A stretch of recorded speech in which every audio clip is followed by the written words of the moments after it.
Sur le front sanitaire, de moins en moins de cas de Covid, mais des hôpitaux toujours à flux tendu. Oui, hier, on a enregistré 902 patients Covid supplémentaires en France, plus de 33 000 au total, dont 3 577 en soins critiques. Alors que les masques sont déjà tombés en extérieur et que d'autres mesures de restriction seront bientôt levées, certains hôpitaux sont toujours au bord de la saturation. C'est le cas à Valenciennes, dans le Nord, où trouver des lits de réanimation relève du casse-tête quotidien. Le reportage de notre correspondant Lionel Gougelot, il a pu assister en exclusivité pour Europe 1 au comité de pilotage de gestion de l'épidémie de Covid. C'est toujours le même constat chaque semaine lors du comité de pilotage de l'hôpital de Valenciennes. En réanimation, donc ce matin on est complet, il y a 20 patients sur 20. On a 4 patients Covid+. L'ensemble de ces 7 patients sont intubés, ventilés. En ville, les gens ont retiré le masque, mais l'hôpital reste sous tension.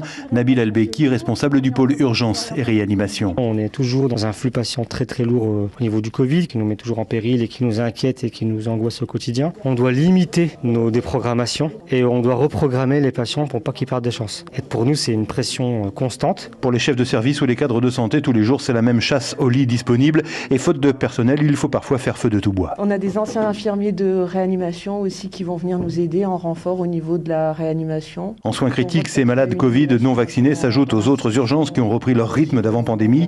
Rodolphe Bourret, directeur général de l'hôpital. La moyenne pour la réanimation, c'est à peu près 65 ans. Et ce sont des patients qui ont des schémas vaccinaux incomplets, voire pas du tout. Et qui arrivent même quelquefois en famille. Et donc c'est vrai que ça additionne les patients Covid avec les patients non Covid et ça fait des situations qui sont extrêmement compliquées pour nous.